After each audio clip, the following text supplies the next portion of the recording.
What is going on, everybody, my people?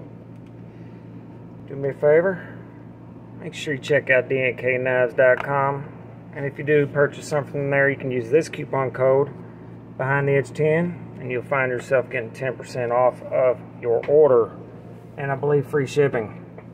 It's a small knife shop, but good people, and they're working every day to get more and more inventory. If you would like to support the channel, there's a link to Patreon in the description, and or you can join the My People channel membership. That'll help keep this channel going, rolling, and all that good stuff, and it's very much appreciated. So if you like the content, that's how you can help. Today we are going to talk about this guy. This is the Microtech Amphibian. It is a USA-made knife, a new version of an old model, and it's roughly 300 bucks.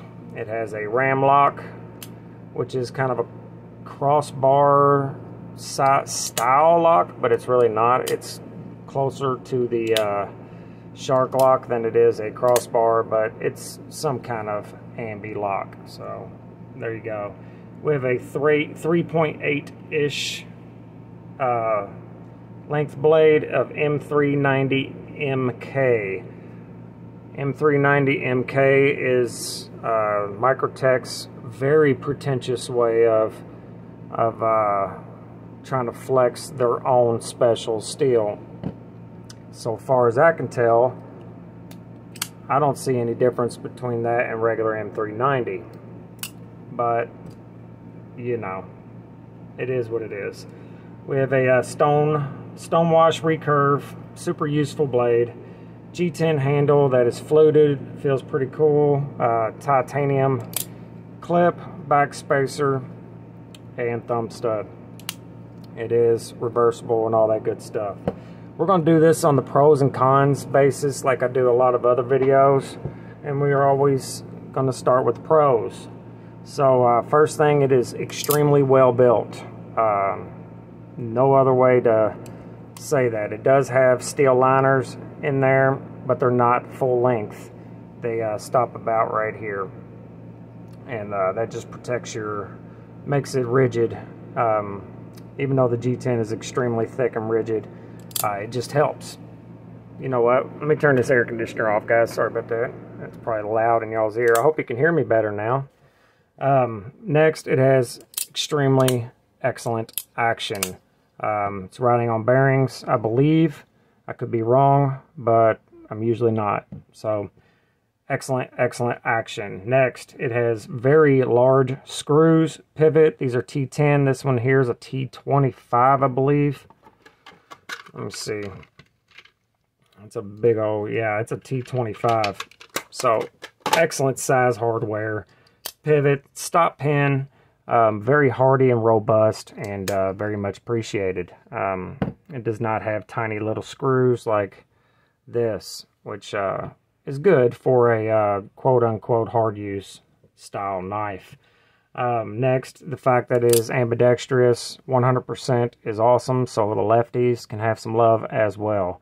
Just swap the clip over, put the tab over here, good to go. Next, has a very excellent size, large knife. Let's see, the length of it is over 9 inches, so about 9¼ inches. Good size. Here it is up against the little bit larger Police 4. Here it is against the Chavez, which is also a good size knife. And something a little smaller, the American Blade Works Model 1. So, excellent size. I'm digging it. Next, the fact that it's USA made and it's $300. So, excellent price point for a American-made knife from Microtech, who is notorious for having very expensive knives. So, very much appreciated. To me, 300 bucks is not crazy. It is expensive, but if you've been in the knife game for a while, you know that $300 is nothing compared to other American-made knives. Here's another $300 American-made knife, very well done. But, you know, a Japanese knife with FRN, almost $200. So, and a $400 Chinese knife. This knife costs $100 more, and it was made by child slaves in China. So, there you go. I'll probably get demonetized now for saying that word. But whatever. Next, lots of options. These come in different color G10 handles. They come in aluminum handles in different colors as well. You can get partial serrated, and you can get the apocalyptic finish, which is a heavy stonewash.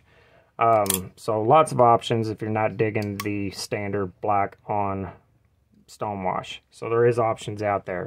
That is about all the good cons here. Or not cons, all the good pros. Now we're going to move to the cons. First and foremost, to me, the most important, it has a possible crap heat treat. To be determined. I'm going to send this out to Billy to have it Rockwell tested. But there's a lot of scandal out there about Microtech's heat treat. They are quite notorious for some reason, heat treating their blades soft. And not just soft, but very soft. So I'm going to send this one out to him to have heat treated or tested. So we will see. I'll do an update on that. Next, the thumb stud. Looks cool, but it takes some getting used to. It's just different. You kind of have to get it right in here to get to your deploy.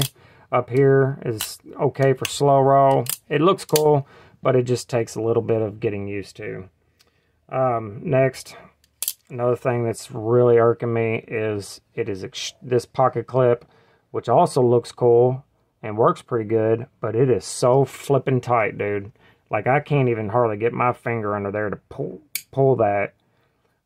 So it will shred your pockets. Best thing to do to me is just pull it off there, put it in a vise, and bend it a little bit to get some of that pressure off. It does work. It retains the absolute shit out of this knife, but it's way too tight. Next, the ergos could be a little better. Now, when you're in the using position here or here, it's okay. But whenever you're just, you know, moving it, or it's pokey here, and it's not exactly comfortable. It's not bad right here. Everywhere else is not the best. Let's just say that. So for me, the ergos are not outstanding. Next, and this is just me, has nothing to do, I don't like crossbar style locks.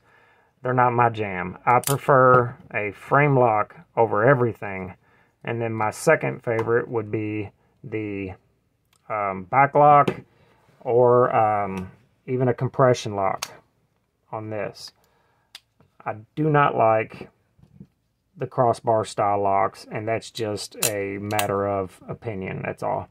Lots of people like the crossbar style locks, so if you do, then this will be okay for you. Next, with the recurve, will be a little bit trickier sharpening. My suggestion is just don't let it get super dull. And if you touch it up once in a while, or every day, or every time you use it, just touch it up a little bit on a rod, it will stay sharp, and you won't have to put it on a system or hand sharpen it. Now, it's not super hard to sharpen, but some people are not great at sharpening, and the people who are not great at sharpening are going to have a tough time with a recurve. This recurve is not very exaggerated, so it's not that bad, but some can get really crappy. So that's all my cons, really. You know, especially the heat treat of the knife, that's a big, big deal. So once I find out what the actual heat treat is, I could be wrong. If it's above 60, I'm happy. It should be 61, 62. That's where it should be, but I seriously doubt this is either. So we will find out. So overall, I like it. I think it's cool as crap. It is a very Microtech-y knife. Microtech, like it's like, yeah, definitely their Microtech style, and I like Microtechs. I would like to get the MSI and the Stitch ram lock. I have all three of them, and then my plan is to have the hardware clip, backspacer, and thumb stud all Cerakoted, all the same color, so I have 3 matching knives that are different models, but all 3 ram lock Microtechs. That'd be pretty sweet to me. Yeah, if you have this knife, how do you like it?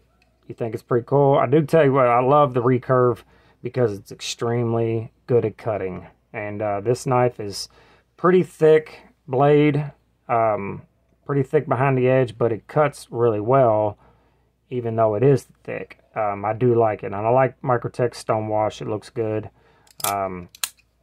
Action's great. It's a great knife, in my opinion, and for an American-made knife at $300, I think it's definitely worth having.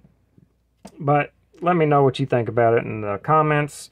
That's all I got for you on this one. Remember, life is short, so there's absolutely no reason to be a dumb cunt. Later.